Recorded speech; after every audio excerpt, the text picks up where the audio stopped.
नमस्कार दोस्तों, आप सभी का रोचक कथाएं में स्वागत है। आज मैं लेकर आई हूँ नागेश्वर ज्योतिर्लिंग की कथा। यह गुजरात के दारुक वन में स्थित है। यह ज्योतिर्लिंग 12 ज्योतिर्लिंगों में से एक है। यह ज्योतिर्लिंग 10वां ज्योतिर्लिंग है। यह ज्योतिर्लिंग श्रावण मास में सभी श्रद्धालु यहाँ नागेश्वर ज्योतिर्लिंग के दर्शन करने आते हैं और दर्शन करके सभी पाप ताप से मुक्त हो जाते हैं और अंत में स्वर्ग लोक को प्राप्त होते हैं। 12 ज्योतिर्लिंग के सुबह सुबह नाम लेने से मनुष्य एक अश्वमेघ यज्ञ को फल प्राप्त करते हैं।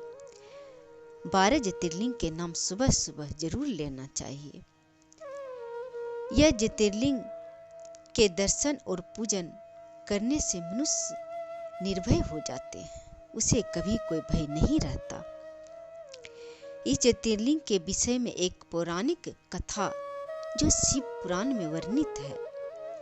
ये कथा बड़ा ही रोचक है। एक बार सुप्रिय नाम के वैश्य भगवान शंकर के बहुत बड़ा भक्त रहते थे।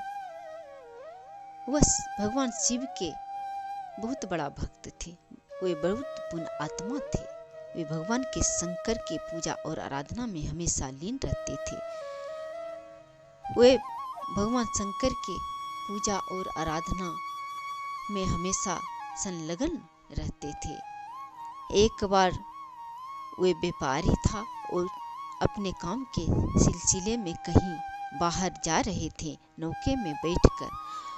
तभी दारुक नाम के एक राक्षस ने उस सुप्रिय नाम के व्यक्ति को बंदी बना लिया। उसके साथ जितना भी यात्री था सभी को बंदी बनाकर कारागार में डाल दिया। तब भी सुप्रिय नाम के वैश्य ने भक्ति नहीं छोड़ा और भगवान शंकर की पूजा आराधना करते रहे और ध्यान में लीन रहते थे। एक दिन सुप्रिय नाम के व्यक्ति ने भगवान शंकर के पार्थिव शरीर शिवलिंग बनाकर पूजा और आराधना कर रहे थे। तभी दारुक नाम के राक्षस को यह पता चला कि वह पूजा और अर्चना कर रहे हैं, क्योंकि दारुकी उसकी पत्नी थी जो बड़ा ही उत्पात मचाती थी, क्योंकि उसे माता पार्वती से वरदान मिला था कि वह दारुक वन को कहीं भी लेकर जा सकती थी, जिसे दारुक वन को कहीं भी ले जाती और सारा संसार में उपद्रव मचाती थी, सभी ऋषि मुनि को कष्ट पहुंचाती थी और सभी की पूजा और यज्ञ में बाधा पहुंचाती थी और विघ्न डालती थी, जिसे सारा संसार दुखी था। सभी मनुष्य दुखी थे और अधर्म बढ़ रहे थे और धर्म का लुप्त हो रहे थे।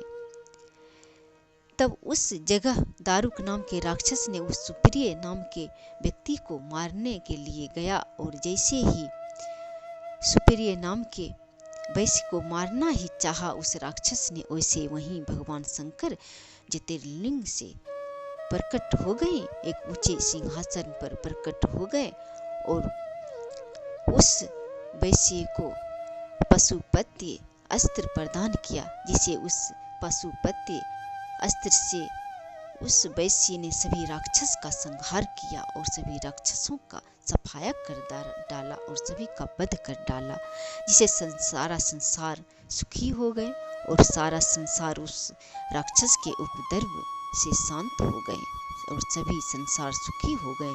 तब ऋषि मुनि और उस वैश्य ने भगवान शंकर की स्तुति करने लगे।